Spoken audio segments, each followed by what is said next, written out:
Salut, c'est Jonathan. J'espère que tu vas bien.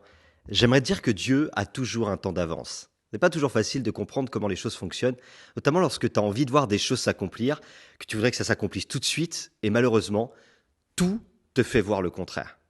La Bible dit dans Ésaïe, chapitre 55, verset 9, qu'il y a autant de distance entre ma façon d'agir et la vôtre, entre ce que je pense et ce que vous pensez, entre le ciel et la terre.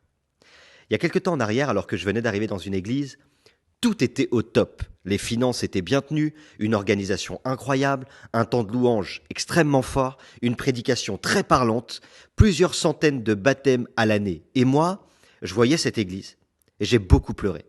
Je me disais en fait, il y a plus. Je veux vivre plus, je veux voir plus.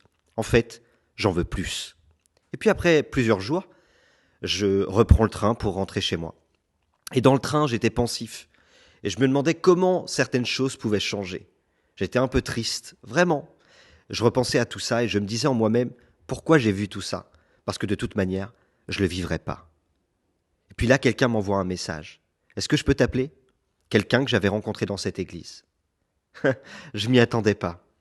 Je l'ai appelé et il m'a dit, voilà, on se connaît pas beaucoup, mais ce matin je priais. Et pendant que je priais, Dieu m'a fait montrer ton visage. Et il m'a montré de prier pour toi. Et voici le mot que j'ai reçu. Quand Dieu met quelque chose en toi, c'est toujours pour qu'il vienne à la vie. Et là, j'ai compris. J'ai compris que Dieu avait toujours un temps d'avance. Et que ce que je ne voyais pas encore, ce qu'il avait mis à l'intérieur de moi, dans mon cœur, eh bien, à un moment ou à un autre, ça prendrait vie. Dieu l'avait vu, et il l'avait vu de loin, parce que lui a toujours un temps d'avance. Et qui sait, c'est peut-être le moment. Alors j'aimerais te donner quelques petits conseils. Chaque petit plus commence d'abord avec des moins. Tu vas commencer à percevoir des choses à améliorer. Et c'est comme ça que les petits moins se développeront en toi une volonté de faire plus. Ne critique pas et ne dévalorise pas les autres ou les choses, un pas après l'autre. Rome ne s'est pas fait en un jour. Il faut donc du temps et apporter une après l'autre les pierres à l'édifice. Apporte ta pierre, mais n'écrase pas celle des autres. Et enfin, n'oublie pas, Dieu ne joue pas avec tes émotions. Si tu ressens des choses à l'intérieur et que tu portes le fardeau, un fardeau de changement, Dieu se servira aussi de toi pour l'accomplir.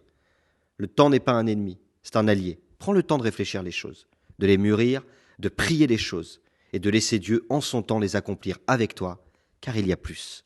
Et n'oublie pas, Dieu a mis son potentiel en toi.